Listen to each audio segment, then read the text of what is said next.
오늘의 10분 말씀. 디모데전서 6장 3절부터 10절입니다.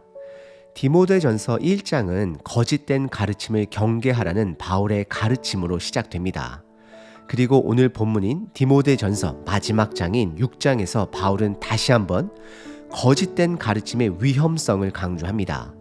왜냐하면 거짓된 가르침은 우리의 근본을 흔들고 구원과 현재의 삶의 방식에 깊이 영향을 미치기 때문입니다.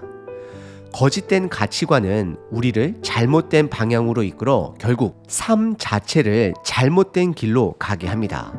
지금까지 바울은 디모데에게 교회의 모든 직분과 역할을 가르칠 때 항상 그 뿌리를 예수 그리스도의 복음에 두었습니다. 그는 모든 권면과 가르침, 남성과 여성에 대한 권면, 감독자, 집사, 장로, 종의 자세 모두가 복음에 기초해야 한다라고 말을 합니다.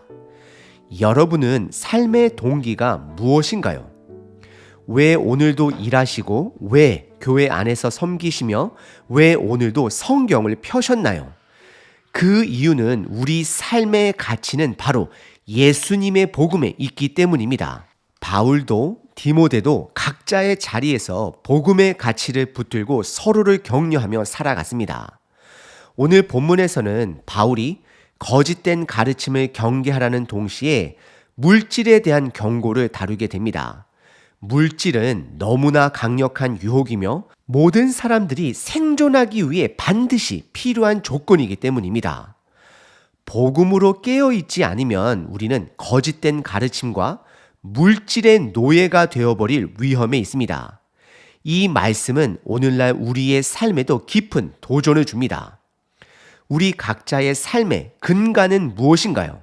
오늘 말씀을 통해 스스로 질문해 보시길 바랍니다. 여러분은 무엇을 위해 살아가십니까? 우리가 삶의 중심을 복음에 두고 그 안에서 깨어있기를 기도합니다. 오늘 본문에서 바울은 디모데에게 세 가지 중요한 주제를 권면합니다. 첫 번째는 거짓된 가르침을 따르는 자들의 실체를 밝힙니다. 두 번째는 경건한 자의 삶의 특징을 설명합니다. 세 번째는 물질적 부를 추구하는 자들의 특징을 경고합니다. 첫 번째 부분은 거짓된 가르침을 따르는 자들의 실체입니다. 3절부터 5절입니다. 바울은 먼저 거짓된 가르침을 따르는 자들을 드러냅니다. 3절에서 예수 그리스도의 말씀과 경건에 대한 가르침을 따르지 않는 자들은 거짓된 가르침을 따르는 자들이다라고 정의합니다. 이들의 특징은 무엇일까요?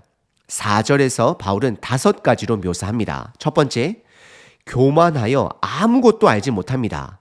하나님의 말씀을 들으려 하지 않으며 복음이 그들 마음속에 자리 잡지 못합니다. 두 번째, 변론과 언쟁을 좋아합니다. 논쟁에만 열중할 뿐 삶에서 복음의 가르침을 실천하지 않습니다. 셋째, 투기, 분쟁, 비방, 악한 생각을 일으킵니다. 마음이 부패하여 결국 죄를 만들어냅니다. 넷째, 진리를 잃어버린 자들입니다. 진리와 멀어져 자신들의 생각에 빠져 있습니다. 마지막 5번째, 경건을 이익의 도구로 여깁니다. 하나님의 가르침을 자신의 이익을 위해 왜곡합니다. 에베소는 철학과 토론이 우상된 도시입니다. 이런 환경에서 거짓된 가르침을 따르는 자들은 예수님의 말씀마저도 단지 자신의 철학과 이익을 위한 도구로 변질시켰습니다. 바울은 여기서 두 단어를 강조합니다. 첫 번째, 경건. 하나님과의 관계 안에서 예수님을 닮아가는 삶을 말하고 있습니다. 두 번째는 이익입니다. 단순한 물질적 이익이 아니라 영원한 가치를 생각하셔야 합니다. 거짓된 가르침을 따르는 자들은 복음의 삶을 실천하지 않고 단지 지식으로만 여깁니다. 이들은 성경을 철학처럼 취급하며 그 가르침을 왜곡합니다. 두 번째 본문은 경건한 자의 삶의 특징입니다. 6절부터 8절입니다. 6절에서 바울은 그러나라는 단어로 시작하며 경건한 자들의 삶을 강조합니다. 경건한 자는 거짓된 가르침을 따르는 자와 반대로 자족하는 마음을 가진 자들입니다. 자족은 단순히 긍정적인 태도가 아니라 예수 그리스도 한 분으로 만족하는 삶을 의미합니다. 더 나아가 바울은 더 큰 이익을 언급하며 세상의 이익보다 예수님과 동행하는 영원한 삶에 가치를 두어야 한다라고, 하나님 나라의 더 큰 이익을 봐야 한다라고 말을 합니다. 그리고 두 번째는 전적인 예수님의 은혜로 살아가는 사람들이 경건한 자들이 됨을 말합니다. 7절에 우리가 세상에 아무것도 가지고 온 것이 없으며 또한 아무것도 가지고 가지 못하리라 라고 고백합니다. 바울은 구약의 지혜를 인용하며 세상에 의존하지 않고 오직 예수님의 은혜로 살아가는 자가 경건한 자임을 표현합니다. 세 번째는 심플한 삶을 살아가는 사람들입니다. 8절에 보시면 우리가 먹을 것과 입을 것이 있은즉 족한 줄로 알 것이다. 즉 삶의 필수 조건인 먹을 것과 입을 것만으로 만족하는 삶을 말합니다. 경건한 자는 복음만으로 만족하며 단순하고 만족스러운 삶을 이어갑니다. 결국 경건한 삶의 중심에는 복음이 있습니다. 그들은 예수님을 중심으로 한 하나님의 나라를 삶의 기준으로 삼습니다. 여러분의 삶의 중심은 무엇이 있습니까? 세 번째 부분은 물질적 부를 추구하는 자들의 특징입니다. 9절, 10절입니다. 바울은 거짓된 가르침의 위험성을 경고 후 물질적 부의 유혹에 대해 다룹니다. 9절에 보시면 부자가 되려고 애쓰는 사람은 시험과 올무에 빠지고 해로운 욕심 때문에 파멸과 멸망에 이른다라고 경고합니다. 물질은 이 땅에서 생존과 풍요를 위해 반드시 필요하지만 그것은 수단일 뿐 생명일 수는 없습니다. 만약 물질을 삶의 목적으로 삼으면 결국 죽음으로 이어집니다. 다시 말씀드립니다. 물질에는 생명이 없습니다. 왜냐하면 그것은 수단이 되기 때문입니다.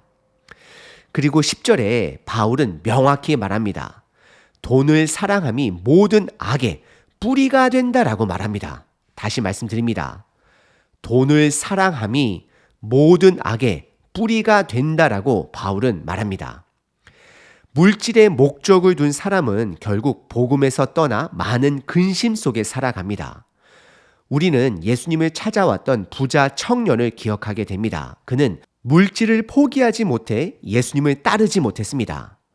바울은 물질에 대한 균형 잡힌 관점을 제시합니다.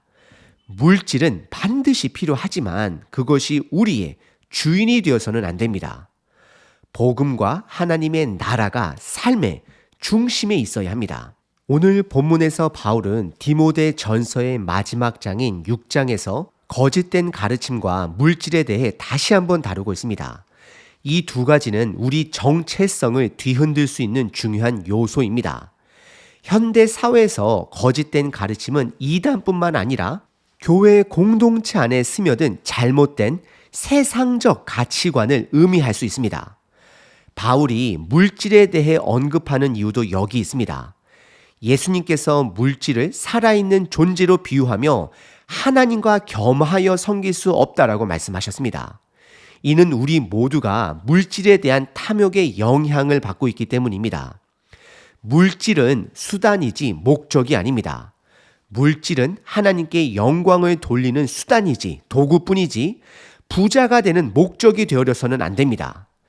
특히 현재와 같이 경제가 불안한 시대에 물질이 목적이 되면 결국 우리의 삶은 불안 속에 빠질 것입니다. 그러나 어떤 상황에서도 예수님의 복음에 하나님 나라에 뿌리를 두고 살면 자족하며 단순하게 살아갈 수 있습니다. 있는 것 안에서 살아갈 수 있는 것입니다.